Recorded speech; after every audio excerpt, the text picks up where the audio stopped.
Once again, Facebook audience and social media guests, we apologize for the interruption, but we cannot always control um, the technology that we're attempting to use. So once again, we want to welcome everyone in the name of Allah, the Beneficent and Merciful. We give Him thanks and we give Him praise always for intervening in our affairs in the person of Master Farrakhan Muhammad, to whom all holy praise is forever due.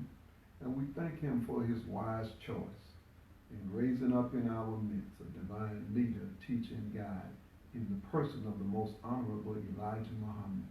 And we thank them both for leaving us a divine warner, friend, guide, a specially prepared vessel for humanity in our midst.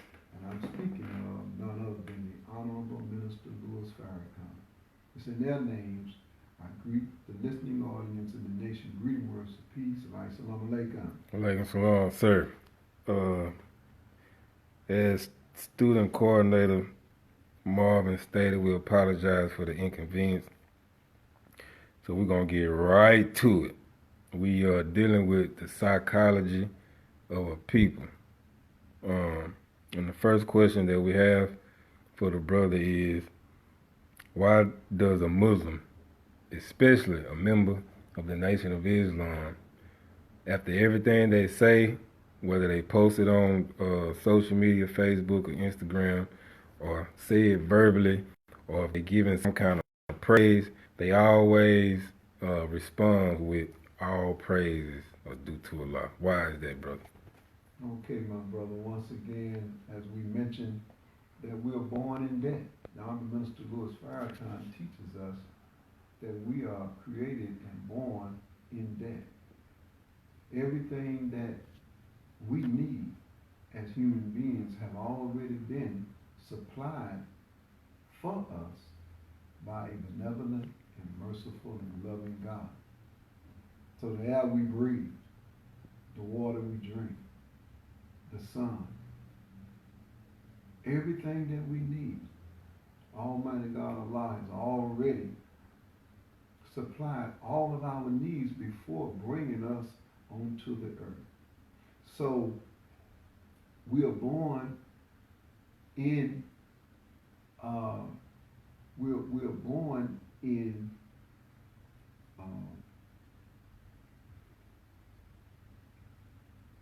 gratitude for Almighty God loving us enough to prepare our needs for us. So Yes. we say all praise is due to Allah. Yes, sir. And brother, from your vantage point, from your perspective, again, we're dealing with the psychology of a people. How does that help with your psychology? And how could it help with another brother or sister psychology if they only would acknowledge that all praise are indeed due to Allah? As we were attempting to answer that question earlier, I was saying that the psychology that I have adopted from understanding that Allah has supplied all of our needs for us is one of humility and one of gratitude. And so the Holy Quran talks about you can tell the righteous because they walk the earth in humility. And so if we would all adopt a more humble frame of mind, then I believe that would help all of us get along better in this journey called life that we all are on.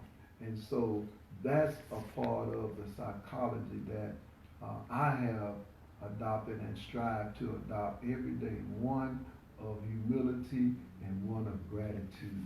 I'm not always as grateful as I should be. I'm not always as humble as I should be. Yes, sir.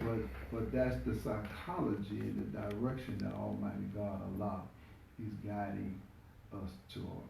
Yes, sir. Next question, brother. Good answer. Beautiful answer. Now we're going to talk about politics. we know that everything has politics.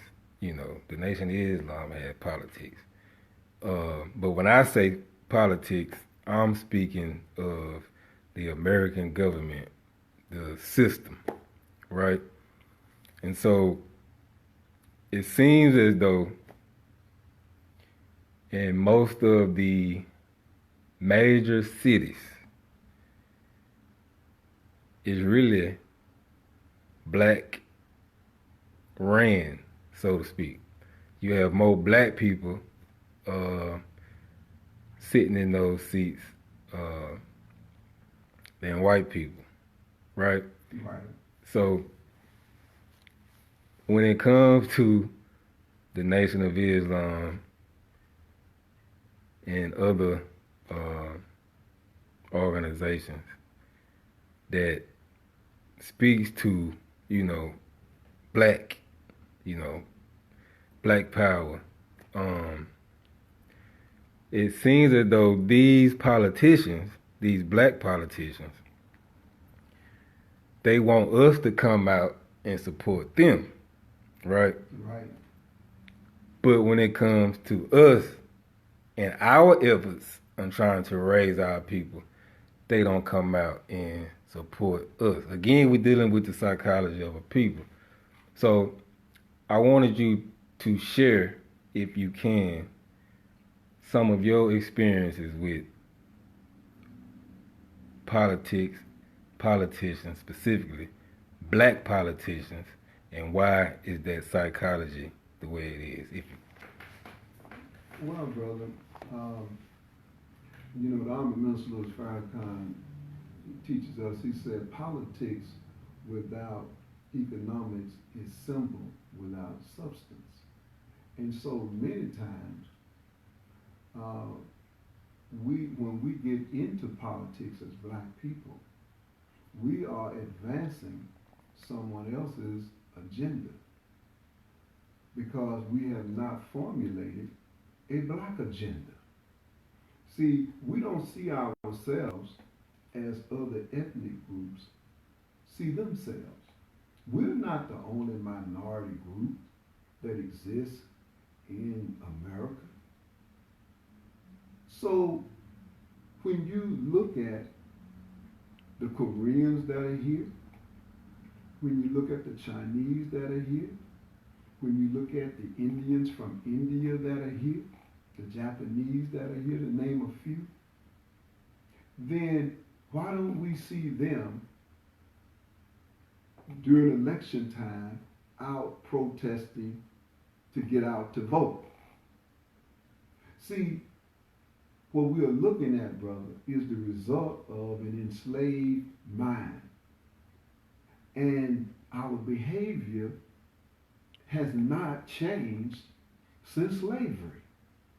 See, we feel that we have assimilated into America and that America issues are our issues, rather than understanding that we, like other ethnic groups, should have a black agenda.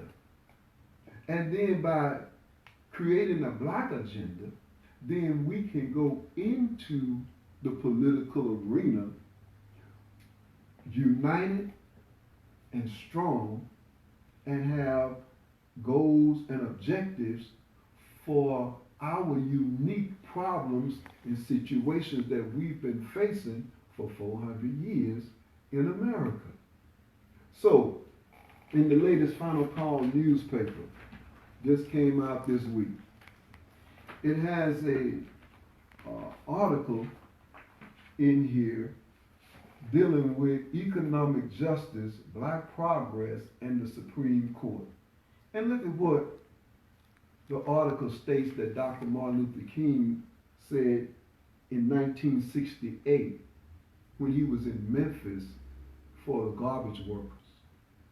It says here, it said, now our struggle is for genuine equality, which means economic equality.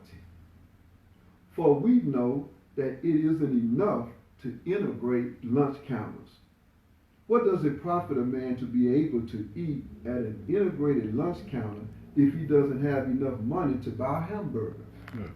Asked Dr. Martin Luther King in his March 18, 1968 speech in Memphis, Tennessee, as he supported a garbage workers' strike. What does it profit a man, he goes on to say, to be able to eat at the swankiest integrated restaurant when he doesn't even earn enough money to take his wife out to dine? What does it profit one to have access to the hotels of our cities and the hotels of our highways when we don't earn enough money to take our family on a vacation? What does it profit one to be able to attend an integrated school when he doesn't earn enough money to buy his children school clothes? In his final days, Dr. King spoke of the failure of America to make good on its promises and the need to press demands that America make good on all of its promises, especially economic rights and economic justice. See, so right now today, we are still trying to repair through politics a system that was put in place to do exactly what it's doing. This system is not broken. This system is operating perfectly the way that it should. When our dear sister, Stacey Abrams, ran for governor in Georgia, and she was the most qualified, and all of the big guns came out, all of the entertainers, all of the athletes and supporters went into Georgia to rally for our sister. What happened? Now she's fighting another case after she lost the election. She's fighting another case concerning voter suppression. See, this is not our system.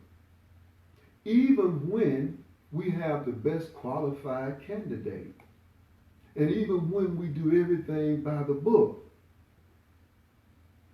this corrupt system is still ran by those that are in power.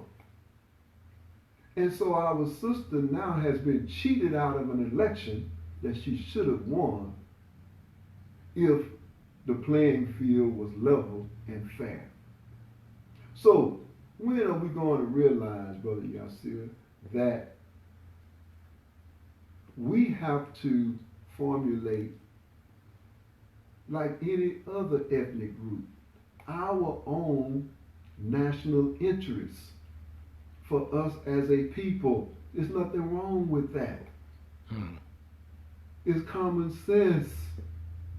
And that's why we don't see other ethnic groups protesting police violence, getting out to vote, talking about jobs, because they are unified and they work for their common interests and they vote in their common interests and they hold their politicians accountable to their agenda. That's what, if we're going to use the political process. But see, we have to start understanding, brother, that we are now living in a time where God has determined separation for his people. Just like during the time of Moses and Pharaoh. See, when God raised up Moses, he didn't give Moses an integrationist message to go back and give to Pharaoh. He didn't say, Pharaoh, you start treating my people fairly. He didn't say, Pharaoh, you start acknowledging us, you start respecting us, you give us equality, you give us freedom. No. He went to Pharaoh with a straight up message. Let my people go. That's right. Let us go and determine a future for ourselves. Well, we live in the modern Egypt. And the modern Pharaoh is the current president. When are we going to realize that we have qualified men and women for self-government? 400 years of doing the same thing. We are not trying to repair this. God has come to replace this. That's what we are today. Well, the argument, Brother Marvin, is everything that you just said. The argument is, well, that's what we fighting for. That's why we need black politicians. You know, that's why we need to get in office so we can change the policy. Well, the question now becomes, what is a black politician? Because, see, many times we have white politicians in blackface. Because black skin does not necessarily make you a black politician. Black is a state of consciousness. And if you don't have a black consciousness, then you are a white politician in blackface. So this is why Dr. Carter G. Woodson, in his illuminating book, The Miseducation of the Negro, talked about how the elite of our people has been so thoroughly miseducated that they now have contempt for their own people. So many times, these are the ones that we put in office. Look at what happened right here in Shreveport. Our dear brother, the mayor, the current mayor, Perkins, where did he come from? Here's a man that never held public office, never was an administrator, don't even have a background, not qualified. He came out of nowhere, a black man. See, that's all we need sometimes. See, he came out of nowhere, and now he's the mayor. And look at some of the moves that's being made. This current chief of police, the mayor put together a panel and asked the panel to give him 3 recommendations for him to look at. Ben Raymond was not among those 3 that the panel picked, that the mayor selected. So how did Ben Raymond end up the chief of police here in Shreveport when the panel that the mayor put together did not recommend him? See, brother, we're looking at the political 2-step. See, this is all we do is play the game. And now, we sitting up here now with a chief that nobody wanted. Because this is how sleep leadership is in the city of Shreveport, to allow this kind of thing to continue to happen. No, brother, we need to come together. Yes, and sir. have a revolution of the mindset Yes, in sir. the city of Shreveport, as well as the surrounding areas of America. Yes, sir. 2 more comments I want you to make about politics, and then we'll move on to something else. We still dealing with the psychology of people. Now, we have some black people that represents the symbolism of, black power. Or, black people need to do this. Black people need to do this. They speak out against white supremacists manipulating the ignorance of black people. And you alluded to this in your talk just a few minutes ago. But these same people some of these same brothers and sisters who speak out against white supremacists manipulating the ignorance of black people, do the same thing to black people. Again, we dealing with the psychology of a people. That's Speak right. to that, brother. Well, brother, goes back to what we was just saying, brother Yasir. Um, as I mentioned, Dr. Carter G. Woodson talked about the miseducation of the Negro. See, all of this, brother, is what came out of the mind-altering social engineering process that our slave sojourn in America produced in us. So that's why I said earlier, my brother, we have to identify what is a black politician. Because a black politician is not necessarily a person with black skin. Because if we have not been socially indoctrinated into our struggle, culturally, morally, spiritually, then what we become is black white supremacists. And that's what we have many times. We have black people that are white supremacists because all of their education and indoctrination, and Dr. Carter G. Woodson gives example after example in his book, The Miseducation of the Negro. See, we don't have a kinship. We don't have a relationship with those that look like us. And so it's easy for us to continue the manipulation process once we get in power. Yes. So we have to now start to identify people that love black people, period. The Honorable Mr. Louis Farrakhan teaches us, he said, the difference between a warrior and a gladiator. He said a warrior fights for a cause and a gladiator fights for a price. Both of them are out there fighting.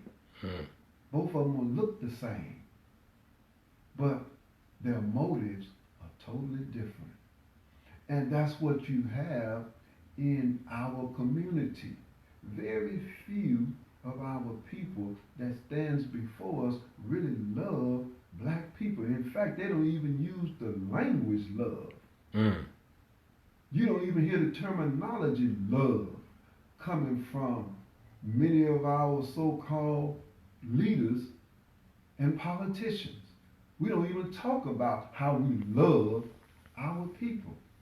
And so until we get that type of grassroots love that will not sell us out, that will down a principle, then we are continuing this. And that's why 400 years later, we still in the same condition, and they rolling back the clock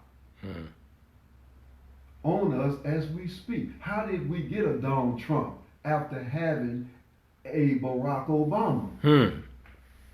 How did we get to a white racist man like Trump after having a black man like Obama in the White House? Something to think about. See, this is the politics that we're dealing with. And so now here we are, once again, choosing the lesser of the two evils. And that's all we can come up with. But I understand, brother.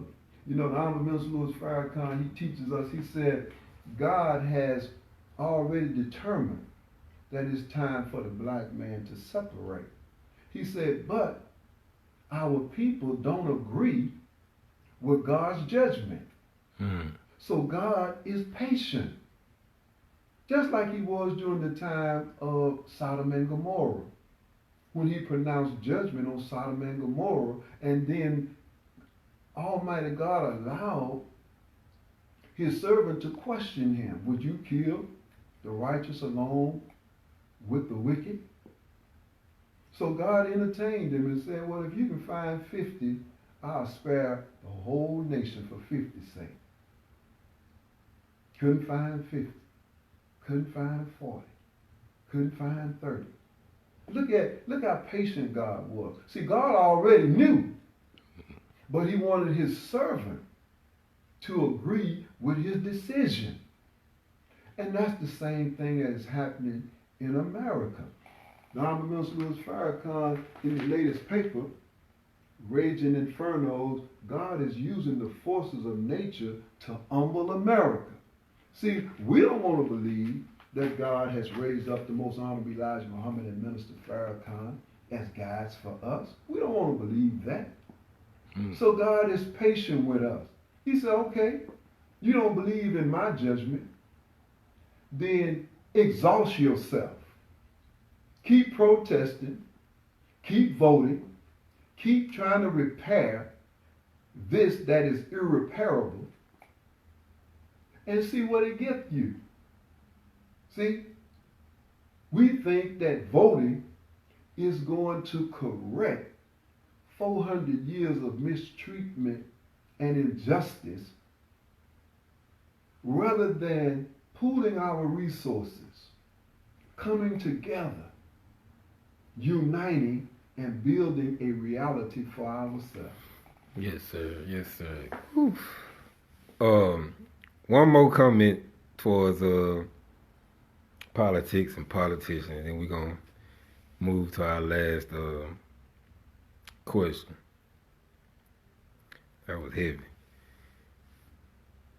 So, if at all possible, Brother Marvin, how can voting or politics or politicians work for black people? Well, brother, if we decided that we wanted to unite and create a black agenda that will address the needs of our suffering people, then again run a true representative of the people that has been thoroughly vetted so that we'll know to the best of our ability the moral character of this individual. But to continue to allow the slave master's children to come around election time, come into our churches, come into our schools. They don't play that with the nation. See, we allow them to come, and as Malcolm said, we continue to be hoodwinked, bamboozled, run amok.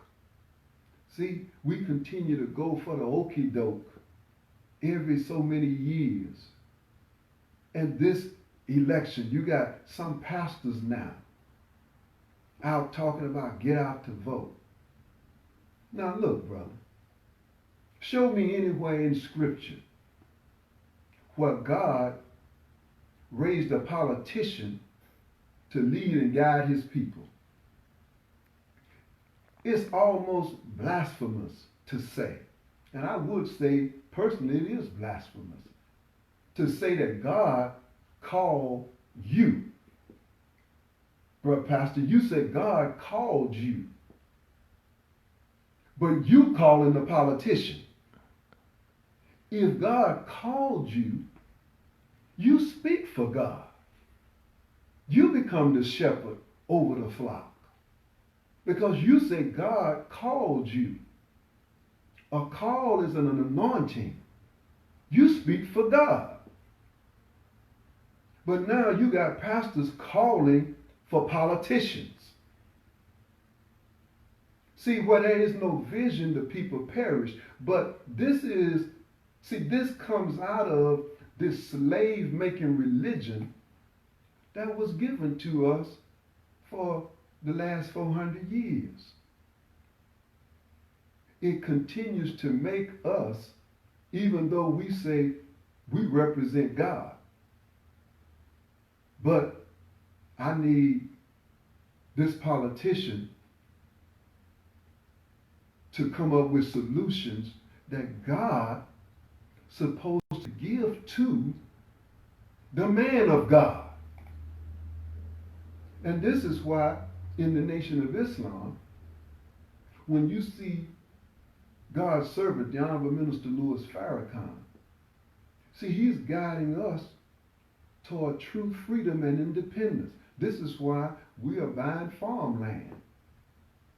This is why we order products off our own farmland.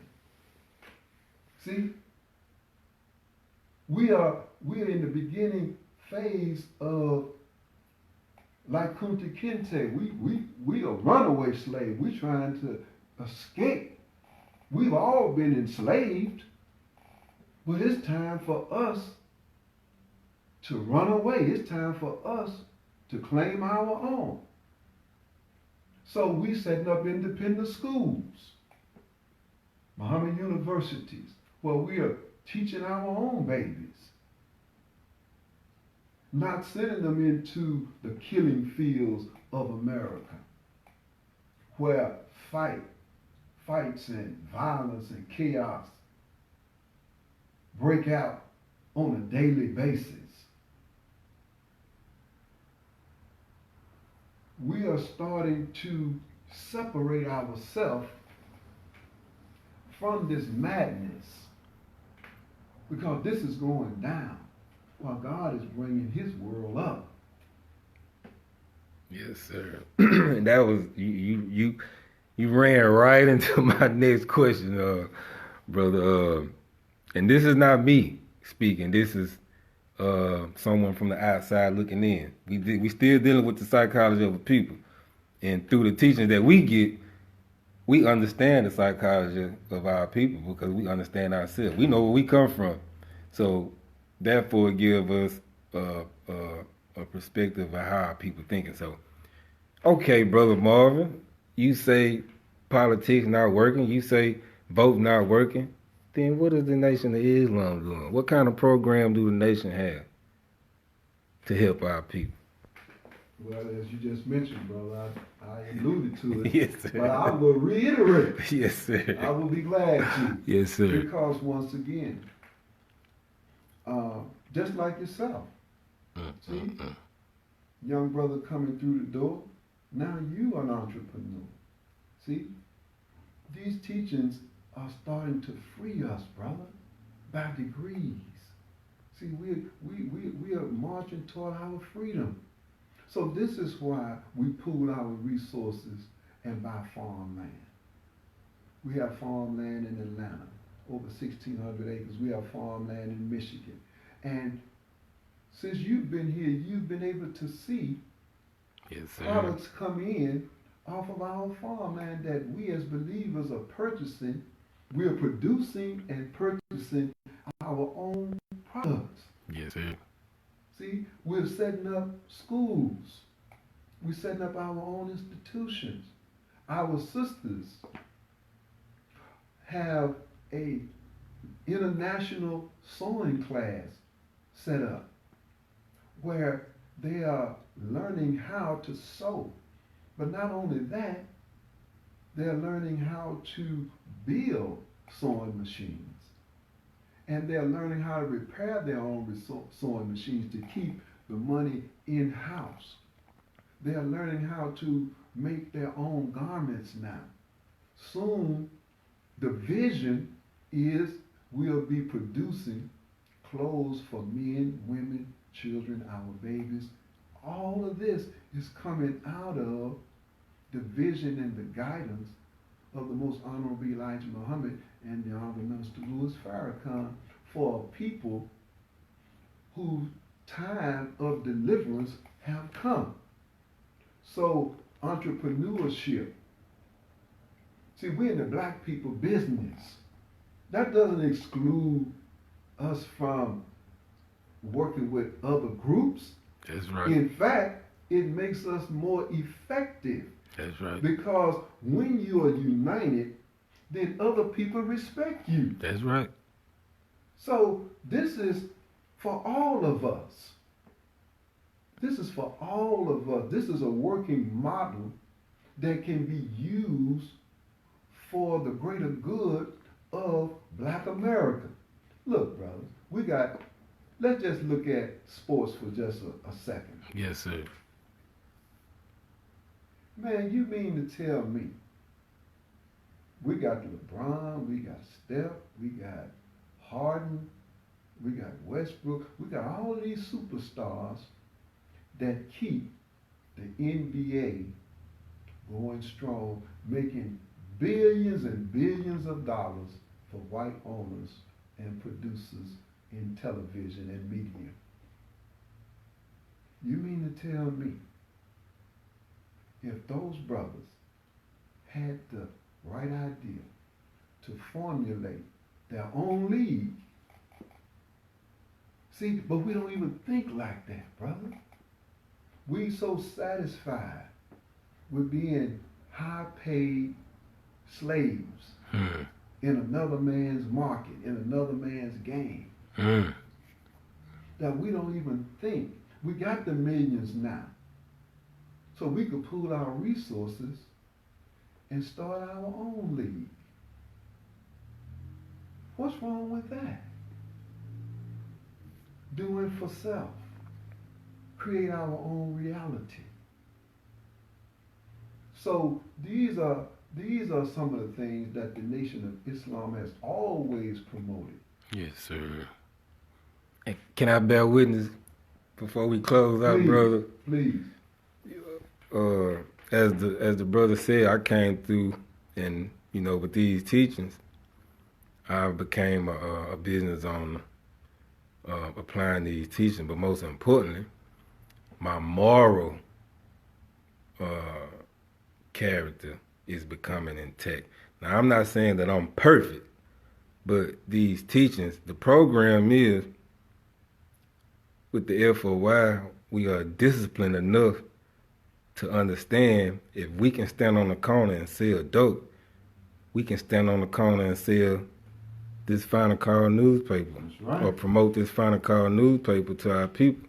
Now, we always talking about we need to control our own narrative. Well, here it is. That's right. This is the kind of discipline we are being taught within the Nation of Islam. And on Wednesday nights and on Friday nights, we study. We come back to Wednesday night and Friday night class, and we get nourished. This is the program, because if you're not studying, if you're not getting nourished, then you're going to get sucked up right back out in the world, right? So that's just me bearing a little witness to what the Nation of Islam is doing for Black people here in America, and it can do the same for you. Yes, sir. Just want to read something, brother, from this powerful compilation work called The Theology of Time. And it also has a subtitle, The Secret of Time. And Don Elijah Muhammad did a series of lectures prior to his departure. And that series of lectures was called The Theology of Time, and it has now also been put in book form. You can also get the tapes of the lecture series, but the book form is also available as well. And I want to read something from The Theology of Time. He says here, we are face to face with the judgment. And if we don't understand that we are face to face with the judgment, we may be the losers. America stands before death. America is doomed to death. America is bound to go to her doom because of the way she has treated us. America has mistreated the black man in America so long that God cannot hardly wait for us to choose our way. You can say yes or no, or I don't care. I'm perfectly independent of what you choose. God came to me in 1931 in Detroit, Michigan. He taught me for 3 years and 4 months in person. I was not dreaming. I was looking at him in person for 3 years and 4 months. He taught me night and day. I used to be glad to get a little sleep. When he would tell me I would be back, I would say, I hope it would be long enough for me to get a little sleep. He taught me what you hear me teaching you. He taught me what you hear me teaching you 3 years, night and day. I don't think I would be wise to say that I taught myself and I taught you thus and thus. No, he taught me thus and thus. I didn't know anything. I didn't know my name. I was calling myself by the white man's name. So whatever you hear me say here this afternoon, it came from his mouth in the way of divine. Whenever you hear me talk about other than that, it was me, but the divine came from him. He taught me about the non-divine and who the non-divine was. I have been teaching it for 40 years. Think over that. I'm no boy. I've been teaching divine wisdom in America for 40 years. I didn't start when I was a baby. I'm an old man, and I'm ready for you. Today, we are here, and we thank you for reading what I have to say, or rather, I should make it clearer, reading what God has taught me. So, we want to wrap this up by just saying to the listening audience that the Honorable Elijah Muhammad and the Honorable Minister Louis Farrakhan is not before us of themselves. Black men and women have faced assassination and destruction in America for saying a lot less than what the Honorable Elijah Muhammad and the Honorable Minister Louis Farrakhan has been teaching us for the past 89 years. So think about what this man is saying to us. Think about what his supreme student, the Honorable Minister Louis Farrakhan, has been teaching us. He's been standing in the gap for black people. He's been a defender of our people. The Honorable Minister Louis Farrakhan has a universe of love in his heart for us. Think about what we are sharing from the teachings of the Most Honorable Elijah Muhammad. We are here at 1920 Jewel every Sunday from 10 to 12, Wednesdays and Friday nights from 7:30 to 9, where we go over the life-giving teachings of the Most Honorable Elijah Muhammad. And you are welcome to come out and be our guest. So until next time, family, Assalamu alaikum. Alaikum salam, sir.